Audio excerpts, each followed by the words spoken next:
In today's video, we will learn about the ionization energy, or we can say that the ionization potential. So, it is well established fact that there is a Coulombic force of attraction between the positively charged nucleus and the negatively charged electron in an atom. So, therefore, energy is required to pull out an electron from an atom. So, the energy required to pull out the most loosely bounded electron from an isolated gaseous atom to form gaseous cation called the first ionization energy, or we denote it as IE1 or simply ionization energy sometimes. So it is also termed as the ionization potential also. So here if A is a gaseous atom and we apply some ionization energy on this atom, so we will form the cation or the positively charged ion of this gaseous atom, and one electron is loose from it. So where A is the element. So unit is ionization energy, or the ionization potential is conventionally expressed in electron volts or simply the EV units.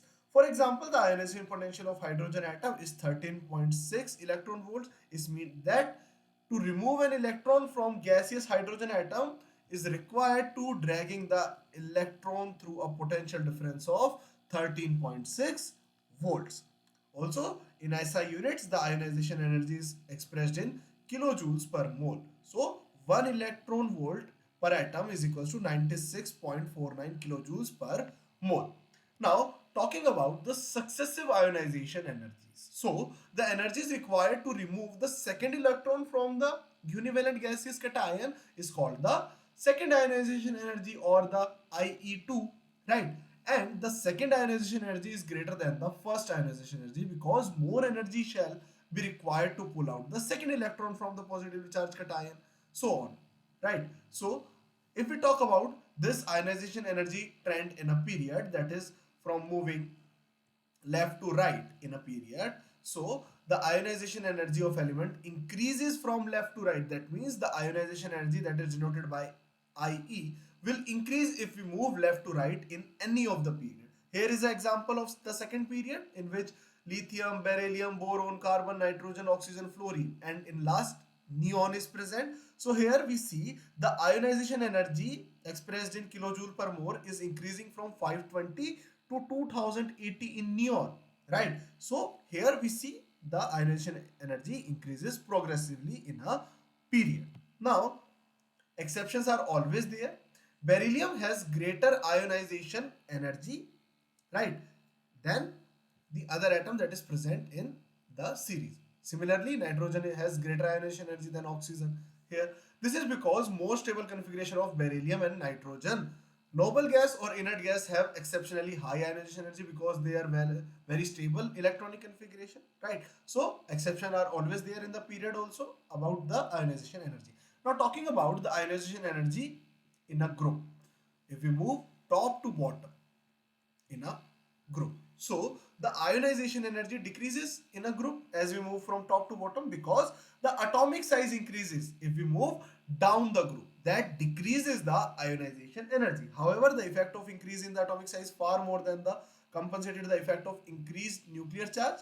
Hence, the ionization energy gradually decreases as moving down a group. Here we can see the group 1 element, the alkali metals. So here the ionization energy decreases from 520 in lithium to 375 in cesium.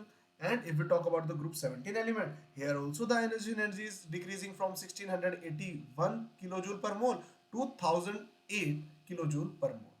So this is the trend in a group. Now talking about what is the metallic character. So the electropositive character of an element is its tendency to lose an electron to form an cation, right?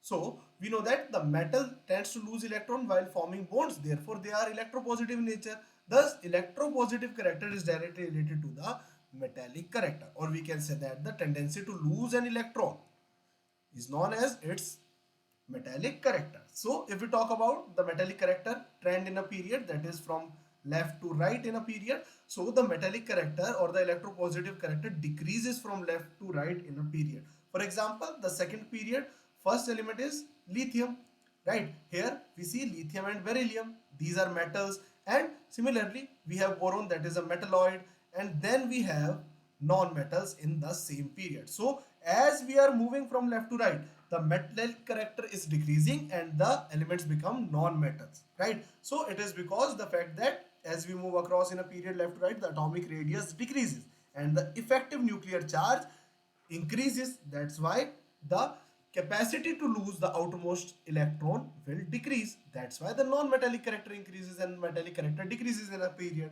Now, talking about what is the trend in a group of the metallic character. So, the metallic character increases down the group if we move from top to bottom in a group, right? So as we move down the group, the atomic size increases. That's why the effective nuclear charge, or we can say that the effective positive charge applied on the outermost electron will be very less. That's why the element can easily lose this electron and hence become electropositive. That's why the metallic character hence increases down the group, because more the electropositive element, more will be its metallic character. So this is why the metallic character increases down the group. So I hope this topic is now clear to you. Thank you.